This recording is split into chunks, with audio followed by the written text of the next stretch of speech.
Hey everyone, welcome to the Sunday night rep recap. Preston and Shaur back. We're doing great, keeping to our schedule, Shaur.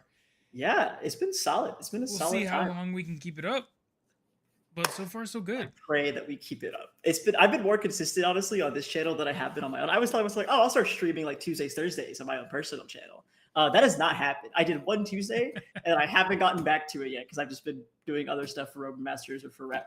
But yeah, I'm excited that we've been doing these. It's been nice. It's given us a lot of content to just kind of go through and maybe hopefully is entertaining enough for the masses that have joined us. So, but yeah. Yeah. Good stuff. What are we covering today, Preston? Today we've got one central RMUC region video to cover. Amazing. So we're starting in on the central region. The South and the Central regions have a couple of my favorite teams. So on the South side, we saw Scut. We saw Shenzhen University of Technology. These are teams that I've looked at and seen just throughout the years in RMUC in like the finals, right? The Central region has I hitter or one hitter, whatever.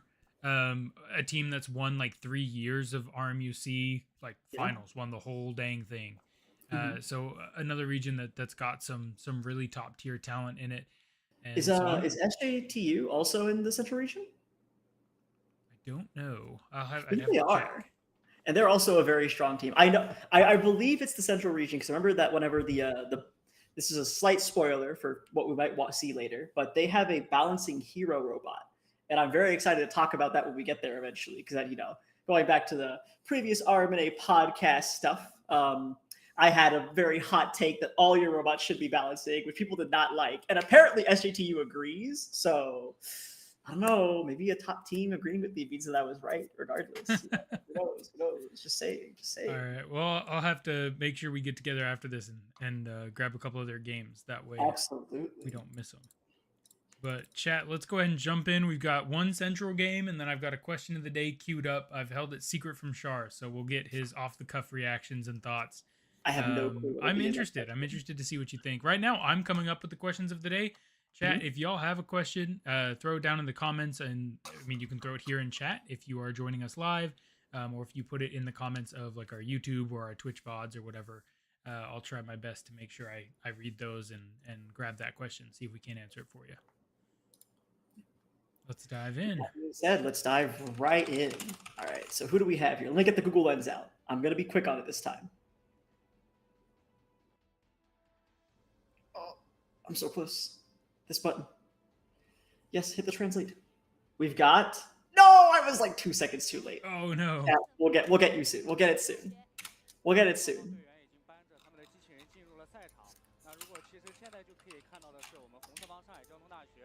All right, chat. So like I said, I picked an early central game.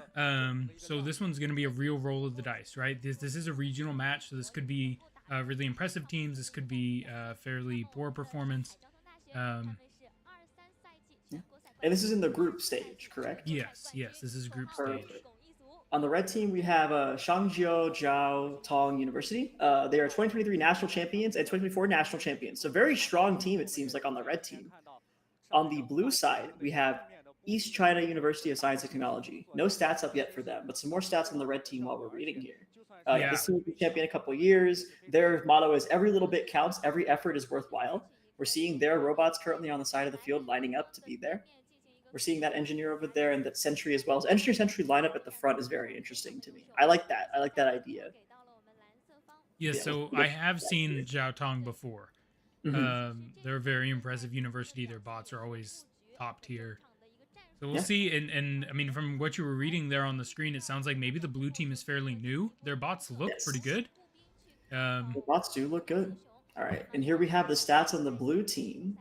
They are a top 16 contender for last year's Eastern Conference. So definitely not a team to like count out by any means. A strong team for sure, but not quite as recognized or history as the red team, Jiao Tong, as we were talking about.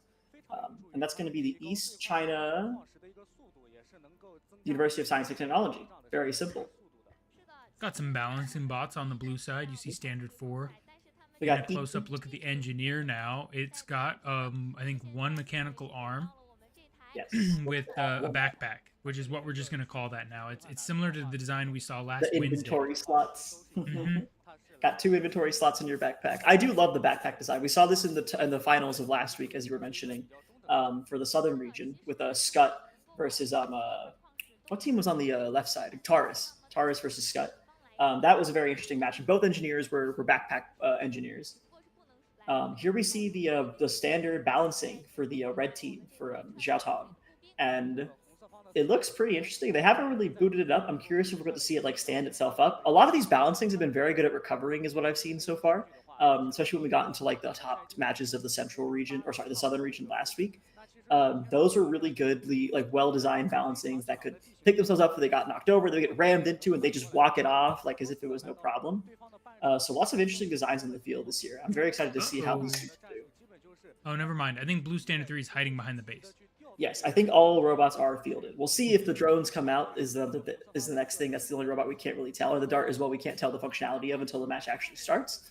I believe this is a one-barreled sentry from Xiaotong, which is interesting. Especially being a top-tier team. I'm not against it. Honestly, I don't think you need the double-barrel damage that you can put out. Yeah. Just the level advantage and the huge amount of ammo that a sentry is allowed to carry is typically enough to give you an advantage in a 1v1 against another standard, or even a 2v1 early. I don't think double barrels is necessarily a huge plus for how many issues it can bring about. We haven't seen the sentries be that impactful compared to some of the other robots this year at RMUC, so we'll see if it really has an impact at all in this match. With 3 seconds left to go, we're off to the races. Xiaotong versus ECUT. Yeah, do you see the antenna on, I think that was red number 2, the red engineer has probably some sort of, I mean, it could be just its GPS module, but I would assume that it's some sort of LiDAR. Oh, look at how low the red standard is already. The red standard is already super low in health and not quite taken out yet. The sentry is targeting the outpost instead, not really finishing off that kill there. But blue standard 3 coming in, and it will take out the red standard 4 with the sentry and blue standard 3 teaming up on it. Will red standard 3 also fall? It's almost getting away. It does get away, barely on a sliver of health, getting back to the reload zone to heal up. So red just like starkly loses positioning in the center. Unable to contest really well there. They have to bring both their standards back. Blue has full control of the center at this point. At the end of this round, I might replay that for you there. You nailed exactly what was happening. That sentry just dumped like 530 projectiles at the outpost without hitting a single one. It was incredibly funny to watch. I saw that outpost health not go anywhere, and I was like, that sentry does not care. It's doing it again. There we go. Laser focusing.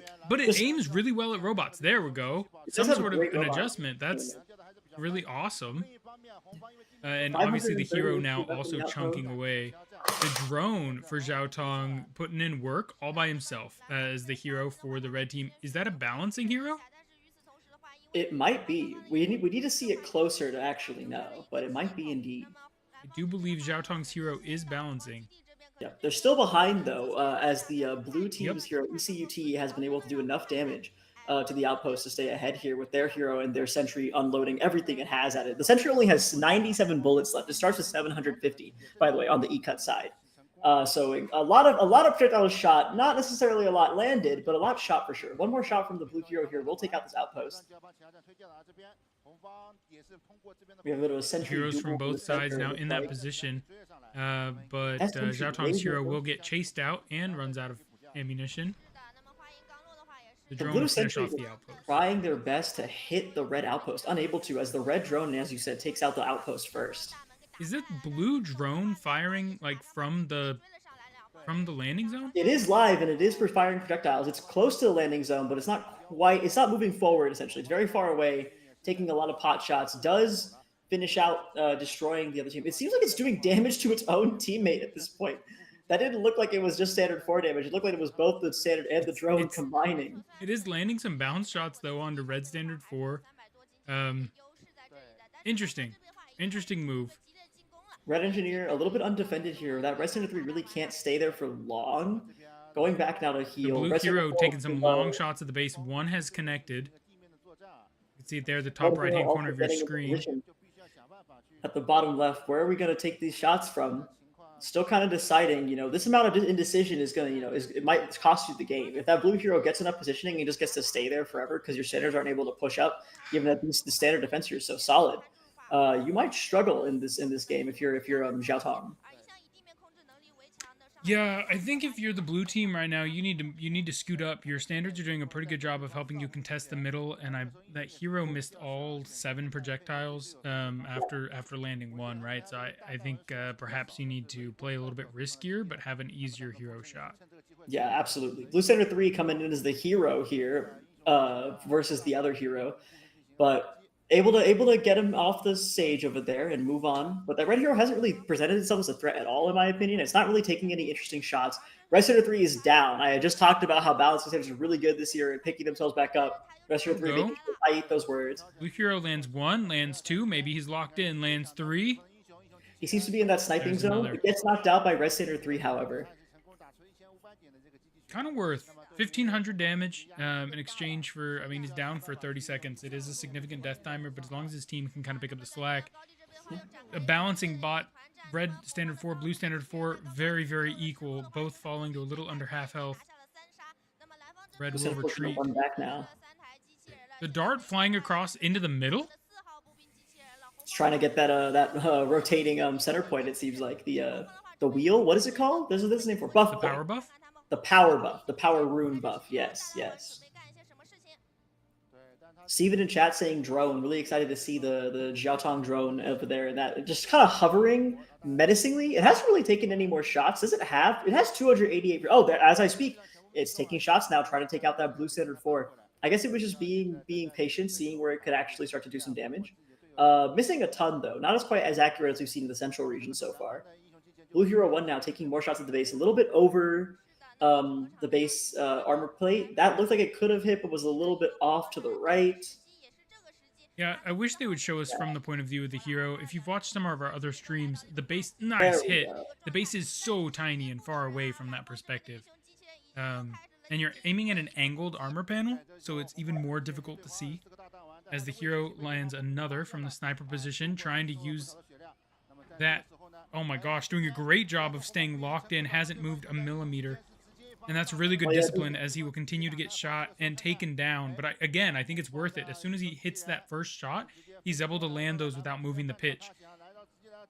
Really good discipline from the driver not to freak out. Base, what are you doing over here? Goes to the behind and starts base. What the heck is this base rush? This was possible? Virginia Tech strat. Zhao Kong making this a completely lost game for Ika. I'm like stunned. Just going up behind the base. No one was there to stop him. The blue standards were in the red base. I'm shocked that angle worked. We're gonna take a look at it. I'm sure they'll put it in the replay, and then we might scrub back. Those armor panels are angled up. I'm not. Are they bouncing it off of the bottom of the? Because there's a linear rail where the dart armor panel slides back and forth. The entire red team is now in the blue base, knocking out that blue hero again. It's gonna be really difficult. It's gonna be impossible actually to come back at this point. Even if the blue hero comes back, which it won't before the timer's up, you just can't do enough damage. Maybe you can send all your robots over there and just try and destroy the base. You have a lot of standards available, a lot of projectiles, but with 5 seconds left on the clock, it's just not going to happen for E-Cut this time. Red hero comes back online, doesn't even need to go anywhere. Insane play by the red hero there. How much damage? Super cool. Really, really neat. Glad we got to see just a variety of strategy. If you've watched RMNA in the years past, that is 100% Virginia Tech strategy for the last 2 years. They'll poke you down from long range, and then if they can get the chance, they'll sneak their hero behind your base and just whack that back armor panel as fast as they can with a high-level hero.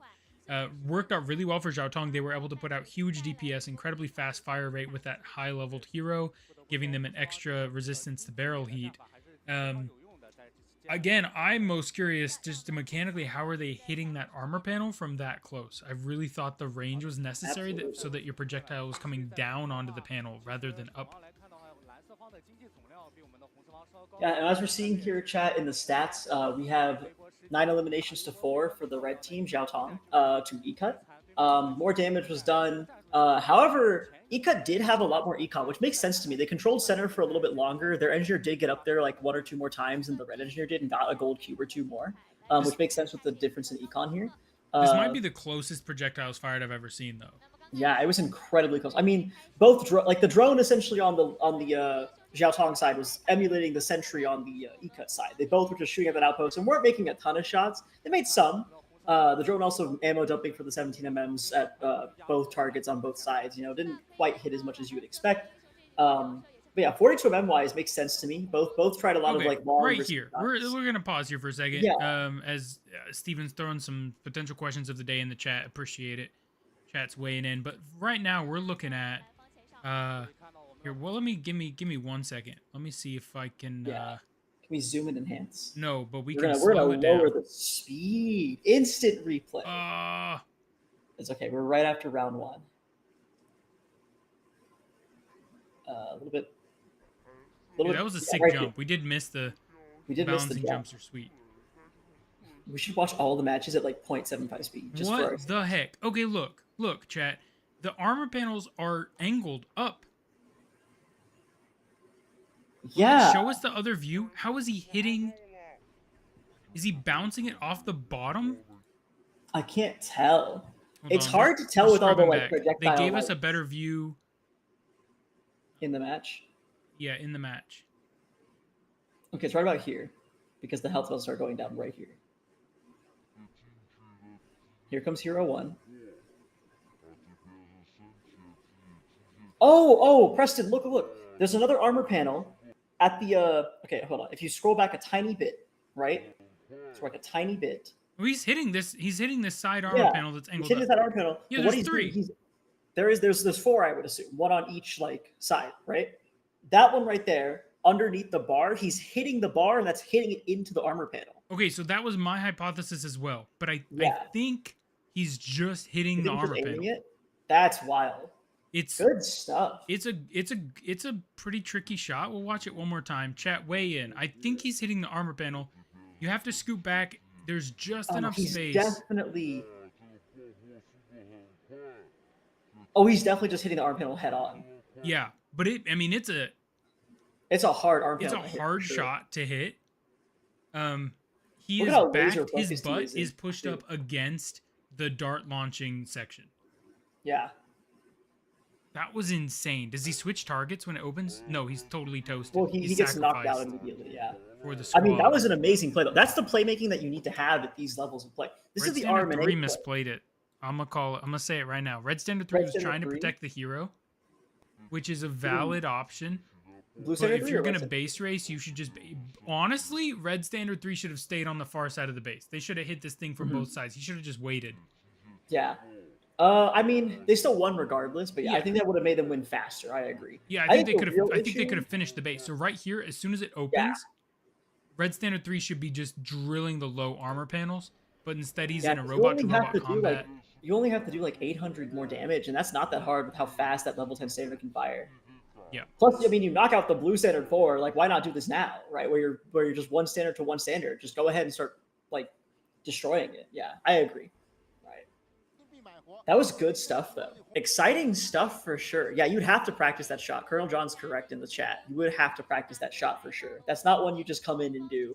That is a very good like VT style strat. I enjoyed that a ton. That was nice to see. And I mean, we've watched enough Southern region to know that like I don't think all the teams know about that. But I really think you have to be backed up all the way with a hero of a certain height to make that possible. Yeah. It's definitely difficult. It's not easy by any means. Yeah. You plan for that strategy. You know you're gonna go for that. That being said, it's totally possible from the other angles, right? So there's at least 3 armor panels on the base. You could attack that front armor panel. There's much more room to scoot back. So it is a strategy that is a little bit more functional from other sides, but that back angle makes it so difficult for the other robots to respond. You've got the enemy team dart launcher kind of protecting your butt. You're in a corner. So you can only be attacked from really one side. One of the interesting like gameplay decisions that I wanted to talk about in this was the way in which like the hero like kind of snuck around both blue standards. They were looking for him. They were trying to keep him from firing sniper shots.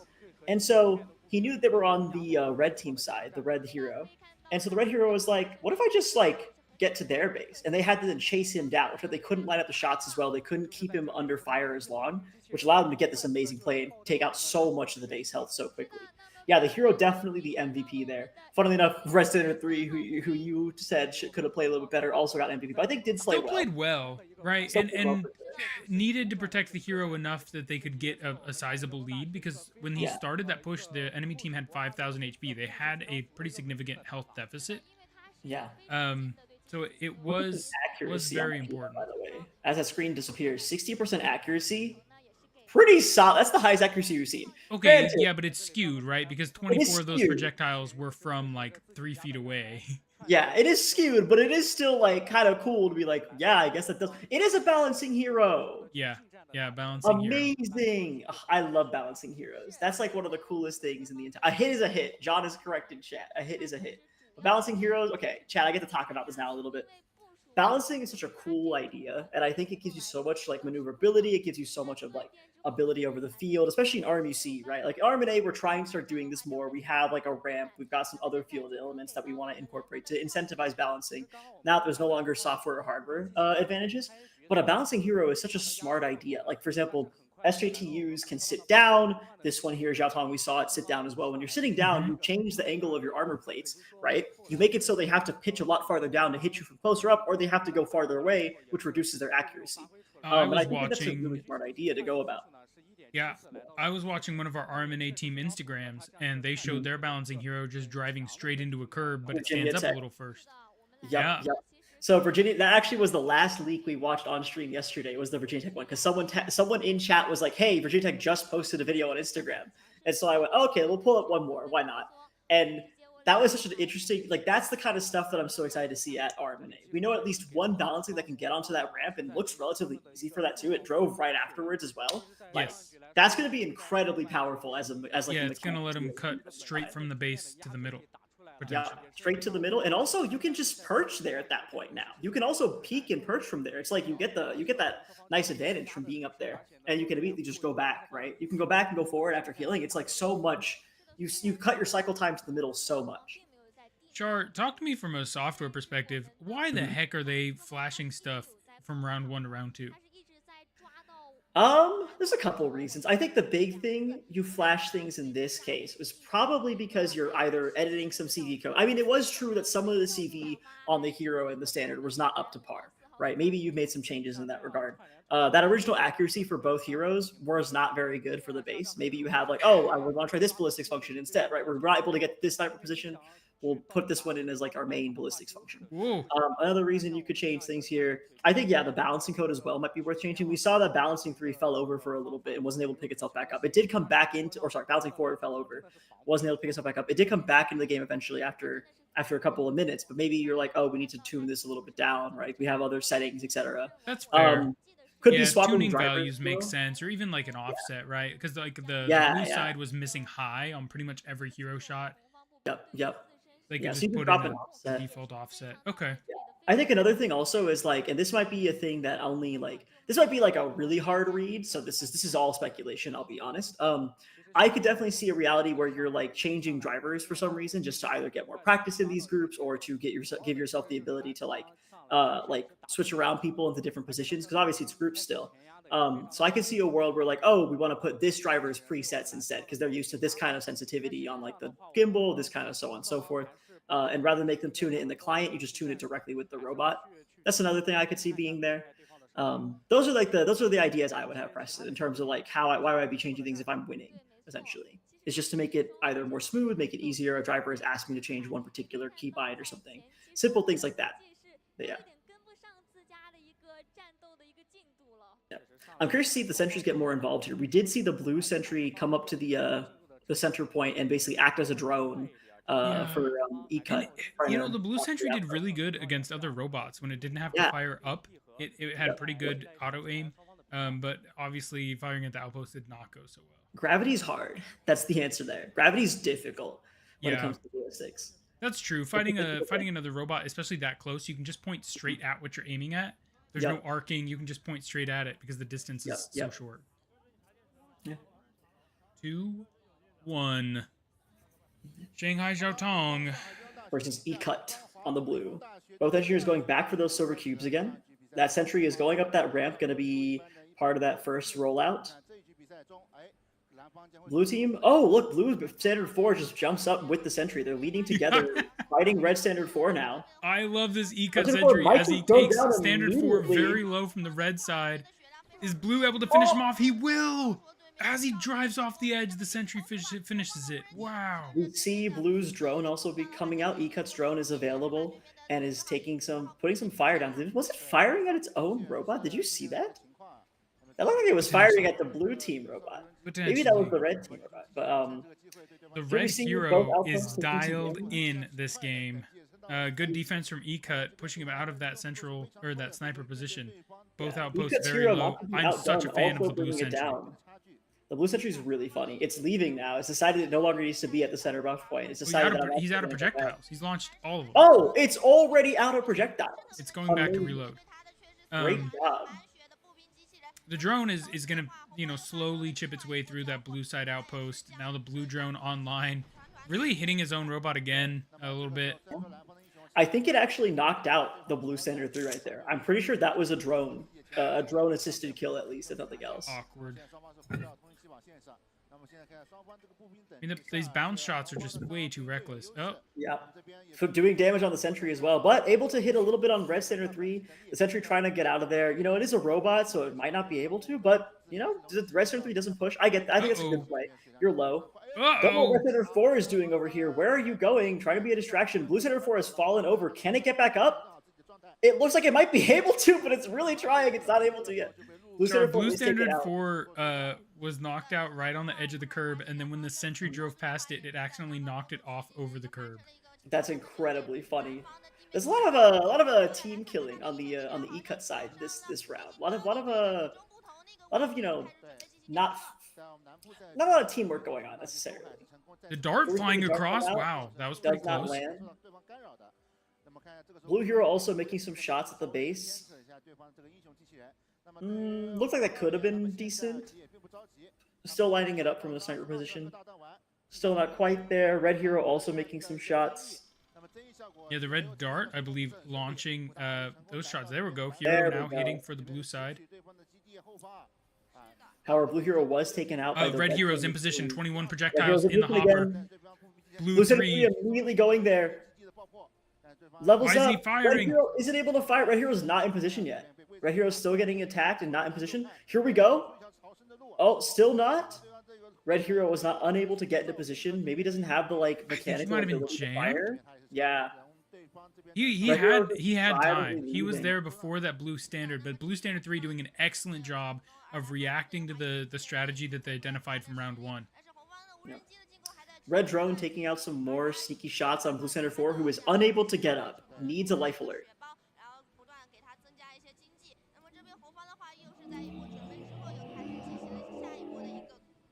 Red, check out, oh my gosh, that jumping, balancing red hero making his way back across the base.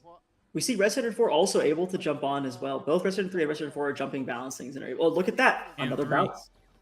Red hero 1 also jumping. The whole team is leapfrog across to the blue side, take out red standard 3. Oh my goodness, the red hero absolutely melted. Blue standard 3 and the blue drone coming in clutch together. Blue standard 3 knew the win condition for the red team and knew exactly what to target prioritize. Genius, like good game sense awareness from the blue standard. Yes, yeah, and really good backup from that blue drone, as Steven's calling out. But frankly, with the AI sentry for the blue team flipped over, blue standard 4 out of commission. Blue standard 3 is trying his best, team on his back, but I just am not sure that you can win this with 2 robots. Absolutely. Blue hero 1 also looked like it was about to take a tumble there, but was saved by red hero, or by red standard 4. Red hero 1 has to go back, though, which is the good thing about this. Red hero 1 cannot refire until it's back to the reload zone and gets the ability to unlock its a projectile launcher. Has to drive all the way back. Unfortunate little walk of shame here for our red hero 1. Yeah, and I mean, technically, the blue team is in the lead, so E-Cut's got an advantage here if they can defend. Blue standard 3 has a lot of responsibility, though. Look how many robots are just suffering on the blue side here. Blue standard 4 barely alive, unable to move. Engineer 2 barely alive now, moving, but what can it even do? It's not a defense spot. Blue Standard 3 coming in by itself, being attacked by the drone, being attacked by Red Standard 3, being attacked by Red Standard 4. Red Standard 4 now prioritizing Blue Standard 1, or Blue Hero 1. Blue Hero 1 trying to fight back, but it's just not made. Blue Standard 3's got to stop that. Got to stop the hero. The hero for the red team in position, unleashing the Fury Storm. In position to win this whole match. Blue Standard 3 just cannot make up the deficit, in my opinion.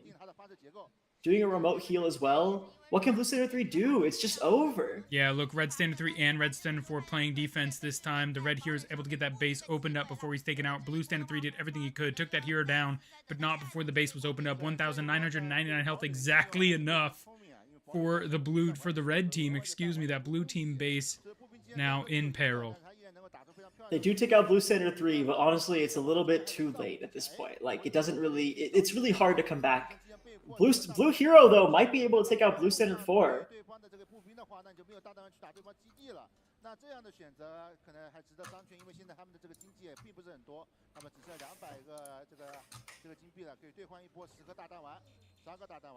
$42 seconds left to go.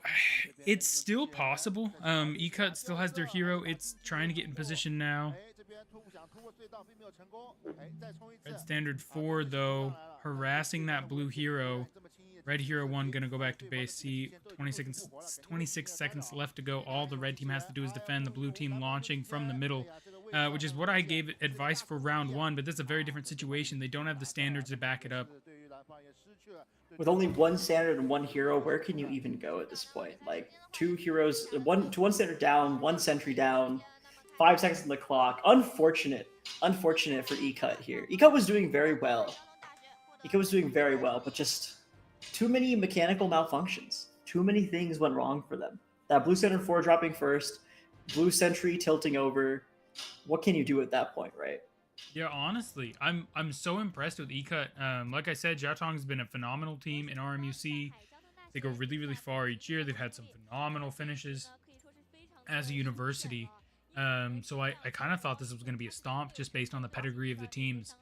But yeah. E-Cut almost won. I mean, Jiaotong pulled out these crazy strategies, but E-Cut was winning until that hero barrage each round. Yep. Which, to be fair, they did stop the hero barrage once, even with only one standard. That Blue Standard 3, if we could do an MVP for the losing team here, that was absolutely the MVP. Picked up the slack of 2 standards in a sentry, was able to prioritize so well. Blue Drone also did amazingly, recognizing the situation, supporting his teammate. But at the end of the day, just so many robots. If you had to pick a team that E-Cut reminded you of at RMNA, who would you say? Can I plead the 5th here, Preston? Sure. Am I allowed to plead the 5th? Because I feel like so they do remind me a little bit of Tamu in terms of like, wow, great game sense, great game plan. Some robot failures happen, right? But I'm also not trying to hate. Just want to preface that. It's not a hating thing. I think E-Cut and Tamu were both great. No, I think E-Cut did phenomenal. Right? Yeah, I mean, that's what we're saying is I didn't think E-Cut was going to put up this big of a fight. They almost won both round 1 and round 2. I do agree with you, though. Similar to Texas A&M, they have really good-looking robots that perform excellently, and then just unfortunately usually end up fighting in a numbers deficit. Right? They're like a soccer team with really good players that get red carded every game. Like they just end up playing like a 4v6, and that's not what we want. That's a really tough situation for them to be in. But E-Cut and Jiaotong, absolutely amazing, phenomenal games, really cool hero strat. I'm interested to see now that that's out there. I mean, obviously that's been there, right? The Central region, we're still a little bit behind RMUC, just covering a couple matches each week during the rep recast. So interested to see if other teams use that strat. I definitely think Jiaotong was kind of uniquely prepared for it, having a balancing hero. They could jump up onto the curb and then make the jump across the crevasse, which allows them to get from their base to the enemy's base extremely quickly, allowing them to take advantage of really small tempo moments.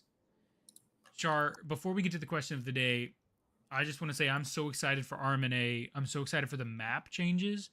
I have been loving, and we should have a tempo day. One of these days, I just want us to have a whole me and you sit down and talk about tempo and RMUC.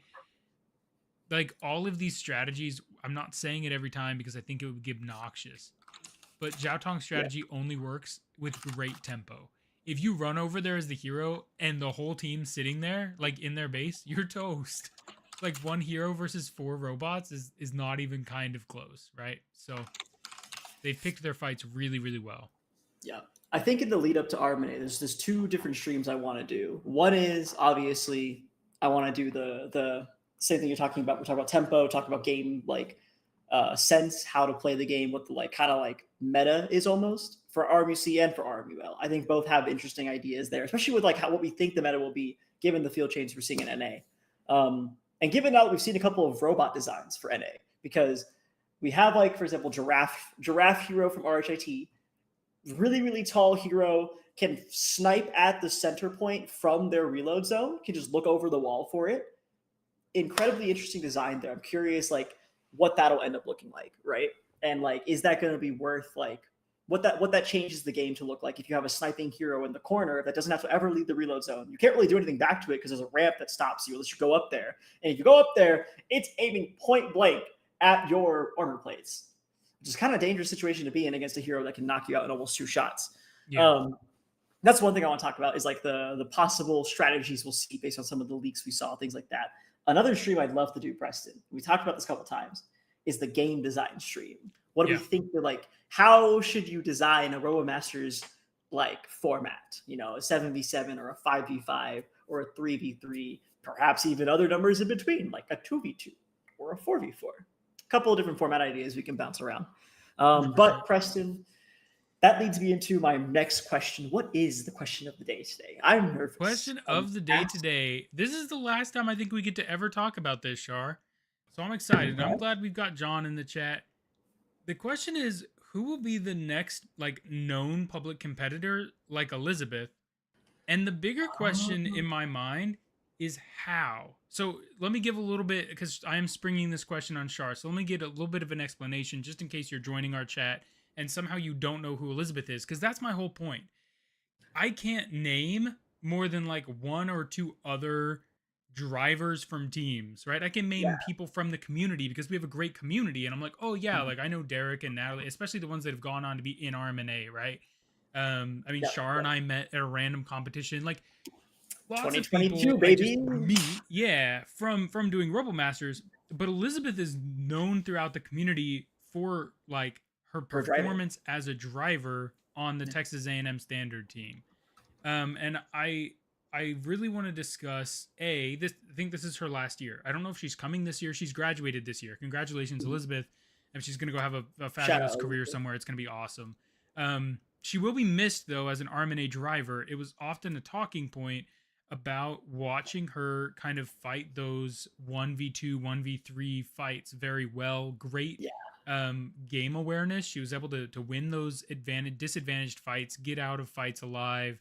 Really good placement and kiting isn't something we see a lot in RMNA, but frankly was there, right? She could kind of shoot while driving backwards and get out of there.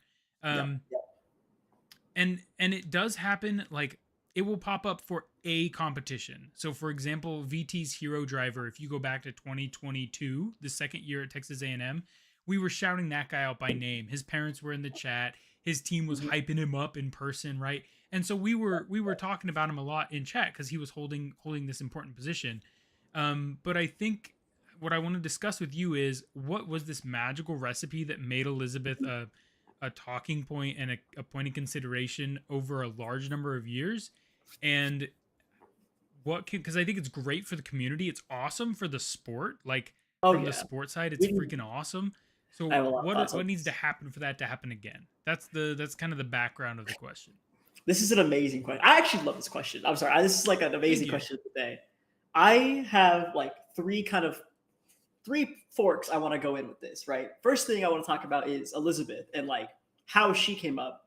Then the second thing I want to talk about is going to be like, who do I think could naturally do this? And the third thing is going to be like what I personally want to do on the media team. Because I've been thinking about this a lot too. Like, how do we like get the drivers to be more appreciated, or not appreciated, but just like noticed in the community. Because I think there's some really interesting driving strategies, some interesting drivers in general. And I want to talk more about like, again, we talk about the engineering in RMNA a lot when it comes to the stream. We're really good at discussing that part. We talk about the game a lot, but we don't mention the humans that control these robots, that build these robots, that kind of stuff. And so I'll go through all these. The first thing's Elizabeth, right? And as John is saying in chat, we could do a documentary about how special Elizabeth is, just in general. I mean, she's team lead. She's team lead of Tamu now. She's been driving for them so many years. She's obviously a very talented at all this engineering stuff as well. Like incredibly talented person. And I think that the big thing that got like her noticed in RMNA was that she did all these things and was so present and vocal about her like being the driver. Like whenever we were at competitions, right? And the standard would 1v3 the whole team from Tamu.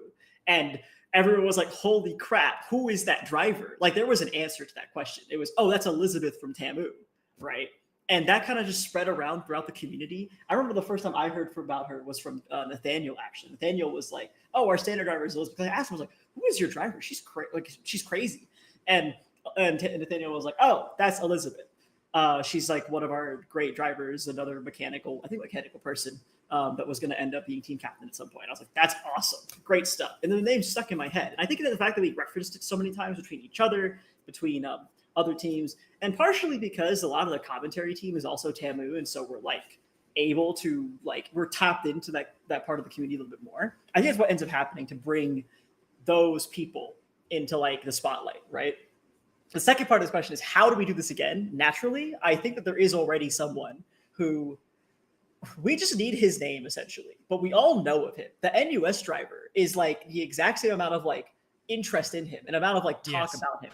We just don't have his name. And that's a little bit of a failing on us. I think like we didn't ask it, I guess. We never really talked to him, and I would love to bring him on stream next year. Jack is also another one from CU. Jack Pregler, he drives the 1v1 bot, is now vice captain, turning into captain, I believe, this year for CU. Like these are names that we've heard before. They're all like very talented, very like important individuals. But like those are two people I think like we could have this moment again with almost if we just like were a little bit more tapped into like making sure we got their names and stuff. And that leads me to my third point on like how do we kind of like go forward with this, right? And this is, I think Steve kind of mentions the NFL style 60 minutes, right? Is a very interesting strategy. I'm thinking like, so at competition this year, we have elimination matches going. We've got other stuff going on as well. I think it could be very interesting to just have like, because we have so many media team members that are willing to do more work and we're not all commentating at the same time, have someone on the media team, maybe just like sit down with some of these people that have been driving and like talk to them, get a video of them just talking and like describing their strategies, their thought processes going into different events. Like I'm thinking like the Formula One cool down room is what I personally imagine, right? You get your top 3 drivers or whatever. You get your top you get like a bunch of like really good drivers in from the day. You put them in a room together for like an hour or like a couple, like 30 minutes maybe. And you just have them talk to each other about the games, like what happened in the matches, talk about their decision-making, et cetera, so on and so forth. Like that could be so cool. And maybe it's an only like end of comp thing. Like we just do it with the top 3 of both competitions. We throw them into rooms together, like during teardown, and we're just like, talk to us. We're recording this. We'll put this on YouTube later, right? Maybe it's something we do in between matches. We do like a quick interview section, just like a little bit, like with someone with a handheld camera that just streams back to the OBS setup, and they just go like, quick questions, like rapid fire. What were you thinking of that match, right? But I think the priority needs to start being given to like talk to teams after their matches. Essentially, that's the way that I think we do this again, because it's something we did a lot in 2022. It's something we did a decent amount in 2023, but we didn't really do in 2024 comparably. And I'm like, that kind of falling off, I think, is what led to us not already like having the next Elizabeth geared up and ready to go. Because it 100% would have been the NUS driver. All right. So let me hit you with some counterpoints here. Hit me with some counterpoints. I ranted a lot. First of all, 100% agree. I would love to start doing some driver spotlights at the end of matches this year. Not every match. I don't think every match is dependent on drivers, right? Sometimes you just out-robot them. Sometimes it really is a team effort, and it's like, okay, cool. Like everyone just kind of played their role, and maybe it'd be more interesting to talk to the coach. Sometimes it is a driver, right? So first of all, you have these points about what made Elizabeth so special, and 100% agree with everything you said, right? She's a phenomenal driver. The fact that A&M hosted year 1 and year 2 meant most of the people knew of her or knew her name or were on a team, right? Yeah. But Love I that in think some capacity. the biggest thing that made Elizabeth bigger than Tamu in RMNA, right? Like outside of Tamu, there are people that know who she is. It comes up like in the when we had the debate night, right? That the Yeah. fact that she's driving and things um is twofold. One, she drove for a lot of years. True. So you got to start young and come back consistently. And not Yeah. every team is interested in doing that, Yeah. right? There are some teams who use drivers um, as like a reward position or an incentive to people who are doing awesome on the team, right? Or Yeah. or maybe like it's a competitive spot and like it's really competitive between like 3 or 4 people. So maybe the NUS driver changes every year. Maybe they subbed in True. several drivers throughout one season. I don't know, right? Um, so that's one thing, is she was there for enough years that like it wasn't like, oh, one year we said, oh my gosh, Elizabeth's totally carrying, and then the next year we said, dang, the A&M standard's doing so great, I wonder who that is. It was Yeah. Elizabeth again, and then it was Yep. Elizabeth Yep. again, right? Yep. And then as John's kind of pointing out, there's usually a moment. There were several moments. Like there are these 1v2s or 1v3s. I think I have one in the Heavy is the Crown music video. I think.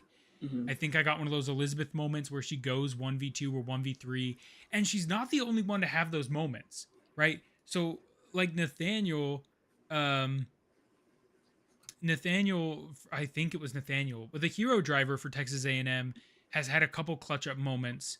Once when the standard for Texas A&M went offline and the hero like 1v3 and won their 3v3 match to get out of groups and stuff. When they went to China and the hero is hitting the spinning armor panels, right?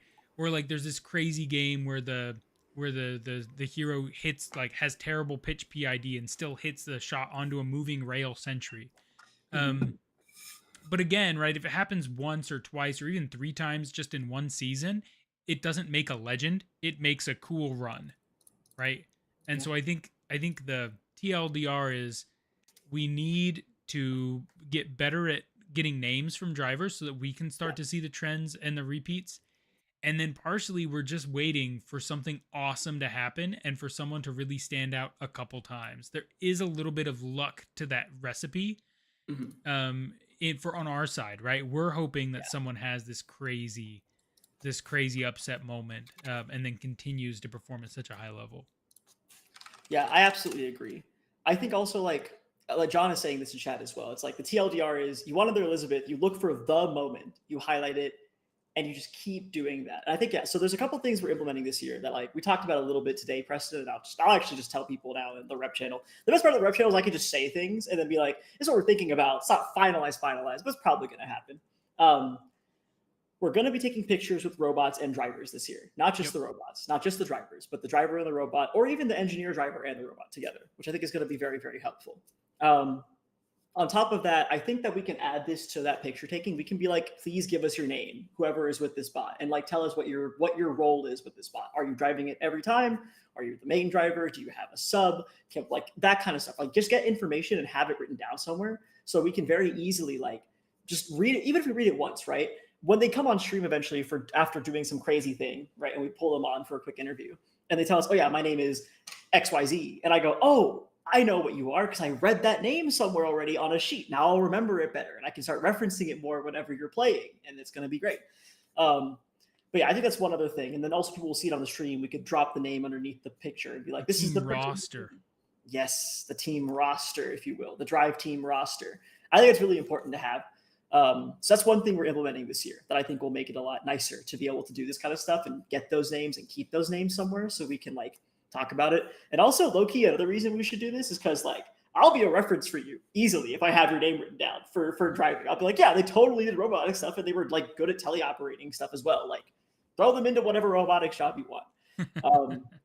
Jokes aside, Yep. I think like that's one way to definitely go about it. And I think, yeah, the second thing is just we need to do those driver interviews again. That was the way we got Elizabeth. John is pointing out apparently there was a stream moment where she talked to you immediately after her Horizon Yes. moment. Yep. That cemented it. So I think we just need to do the same thing there. Repeat the formula, right? If it worked for Marvel for 20 years, it surely can work for us. So Also, I got to shout it out all the times that I can. in retribution or in to pay my dues for the times that I maybe shot it down. But that year that we had that interview, it was like one of Elizabeth's first years just driving. She did a phenomenal job. It was also the year that John got all of our drivers these sick jerseys. They have like esports style A&M jerseys, their name on the back. They look sweet. And so, right, we pulled out a driver. She looked really professional. She had just had this crazy performance. Steven was pointing out earlier, one of the first, if not the first, female drivers in RMNA. Right? It was a moment that was capitalized on. They were like, "Hey," we were like, "Hey, you drove super well. You carried this game. Can we talk about it?" And then she sat down, looked like an esports player because she was wearing a professional jersey. That, I mean, like, props to John for pushing, because our team was kind of broke at the time. It was our second year. It was COVID. It was our second year. Those were like $70 a piece. They were not cheap jerseys. Yeah, esports jerseys are not cheap. I know this by experience. Yeah, I mean, it really did build this foundation, and then she capitalized and kept performing so well.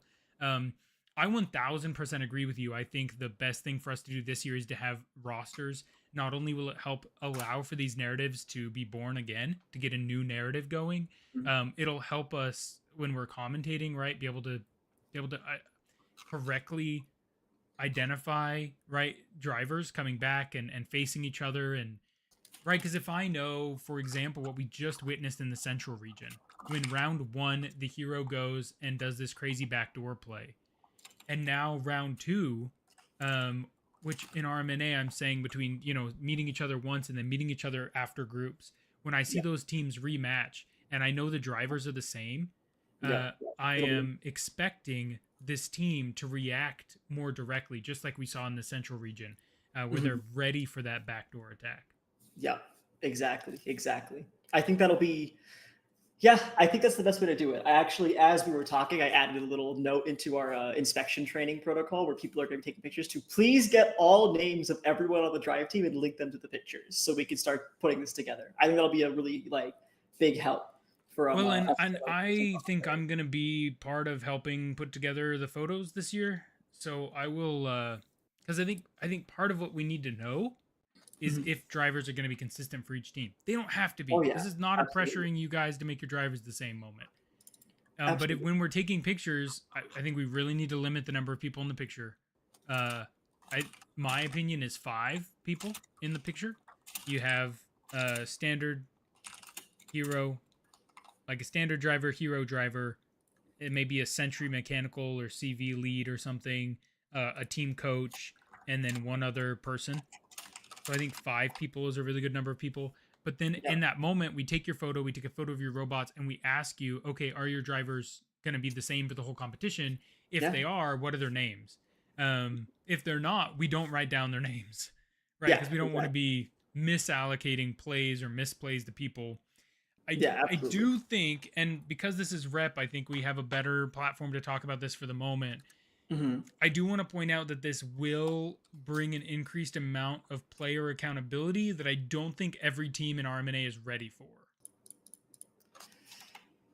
Yeah, I mean, I think part of that, so this is a concern I also kind of have, but I think the teams where we'll be talking about the people that are playing, I think it's on us almost as the media team to kind of recognize, right? If there's a really if a team is just doing horribly throughout the entire competition, even if it's the same driver, maybe we don't mention that driver by name. You know what I mean? Sure. And for those that are doing well, we only really highlight it when it's someone doing something really well, having that moment again, right? That's where we start to highlight it. I think it's fine.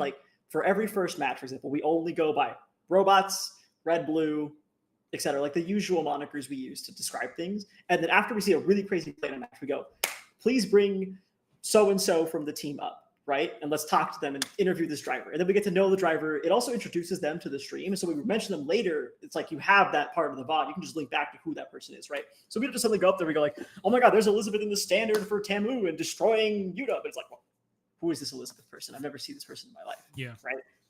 Yeah, I think it's the way we have to do it. I think we have to be very... I think this is on us as the media team to do, and that's why I'm okay. Let me throw a counterpoint to you. Let me throw me a counterpoint. I'll catch it. I love that. I think that's true. I think that's very positive. I think as RMNA continues to grow and Yeah. the volunteers, the staff, the ops, us, right, Mhm. becomes more separate from the teams. I would like to see this becoming more like RMUC, where Mhm. sometimes when you do a dumb thing, they put your face up on the big screen and they're like, "Look at this dummy. He just drove." A&M has this famous moment from our first Mhm. year competing in RMUC. We're in China, right? Um, we were rotating drivers because if you fly all the way to China, everyone wants a chance to drive, and we weren't going to make it anywhere anyway because our robots were only half functional, right? So like being more competitive didn't matter. So I had driven the standard first, and then we switched out, and so Parush was driving, and he won't mind me saying this because, like I said, it was on stream, and they threw his face on the big screen. But he gets the robot high centered driving off a curb, so now the robot's stuck. They zoom in on the robot, and then they pop his face up on like the jumbotron in the arena and on stream. But it's still my name, so it has Parush's face and it says Preston underneath it, and it's just our robot stuck there, like can't drive, just high centered. And I think there is something, as long as we can make sure that it doesn't ever become like cyberbullying, right? Like I Exactly. think there is a good level of accountability because I do want to Mhm. encourage people to consider playmaking. I Yeah. think at some level I want drivers to think, ooh, did I misplay that? The commentator team said that I played that wrong, Mhm.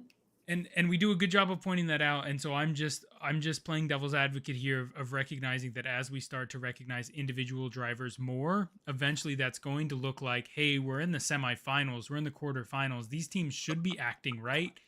Virginia Tech turned around with half health and 6 projectiles left in their hero with 20 seconds left in the game. They threw the game, right? That hero driver lost in the Yeah. game.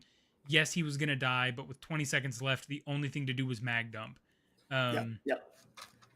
Oh, so beautiful. Thank you, John. I do appreciate it. I'm gonna keep this for later. Crazy okay. that we still have this on the channel. I didn't know this was Yeah. still like. I'm gonna clip that and put that into like a VOD or something. I don't know. That's gonna be somewhere that we pull that up. But yeah, I agree. I think like I can see the ability to like, I guess playmaking. I think as we grow bigger, maybe that'll become more and more like relevant. But I think especially like since we're still kind of in infancy, we're still like doing some of this stuff. I personally just want to err on the side of caution and be like, I don't want to blast anyone to their mom, right? Like that's the thing. I don't want to quote 100%. anyone exactly, right? I've like 100%. all these teams work so hard and like they're doing so well, and there's still not enough of like playmaking isn't usually the deciding factor in matches enough that I'm like good plays can be rewarded, bad plays everyone kind of plays bad sometimes, right? Like most people play bad, in my opinion, and this is something you disagree with, Preston, but at RMNA, I feel like most teams don't play the game like good compared to more teams that play bad, right? In the sense of like what I would consider like top level tier team, they play well, but teams below them aren't necessarily playing like an 8 out of 10. They're maybe playing like a 6 out of 10, right? Does that make sense? Okay. Just game Yes. wise. Yes. But Yeah. I think okay. I think looking at the mid tier and low tier teams and saying build Mhm. better robots is tone Yeah. deaf. It is. It is But I true. think looking at the mid tier and low tier teams and saying play with better strategy, understand the game a little bit better, drive better, and frankly play within your team's mechanical capabilities of your robots Mhm. is not tone deaf. I think those are all things that you can Yeah. change in a season. I think you Yes. put a I little bit of agree. effort. It doesn't take any money. It doesn't take any Yeah. luck or funding or sponsors or time or machine shop access or school support or like all these things that like Yeah. build better robots takes, right? So Strategy and I coaching are hear free, as you. John says. Yeah, 100%, 100% what John's saying in chat. I do think, and yes, when Shaur, I promise I'm not going to get on air and just blast the teams that are bad because their drivers suck. But I am saying Yeah. it I frustrates guess me that. year in and year out to see teams Mhm.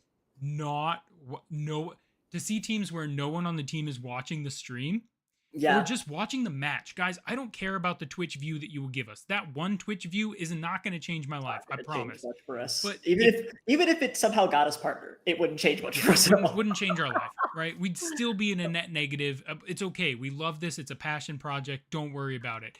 So if you're not going to watch the Twitch stream, I just think it's the more convenient way to watch it. Take one person from your team and make them just sit, watch every game. They don't have to Yeah. watch, but your team should have someone watching every game. And then, I mean, at that point, I think teams can pivot so fast. Yeah. Last question, I and then think we that's got to go because it is a work night for yes. me and we're grinding. Yep. Same for me. But really quickly, let's Yeah. take a mid-tier team. Give me a mid-tier team. RHIT. RHIT. How far do you think RHIT could make it this year if they had a specific game plan for every team they played against based on that team's most recent match in this season? Probably like top 4. I could see I that mean, at least out of groups, I definitely think. out of groups. Maybe to like definitely I think like top 6 for sure. Top Yeah. 4 maybe. Like you play like really well against like a team like you play really well against like Nagoya. You play really well against like other teams like that are kind of like just trying to CV skilled if you could definitely make it pretty far. I mean, that's how Tamu makes it so far. They have great strategy alongside the fact that they're adapting as fast as possible, like in the game, right?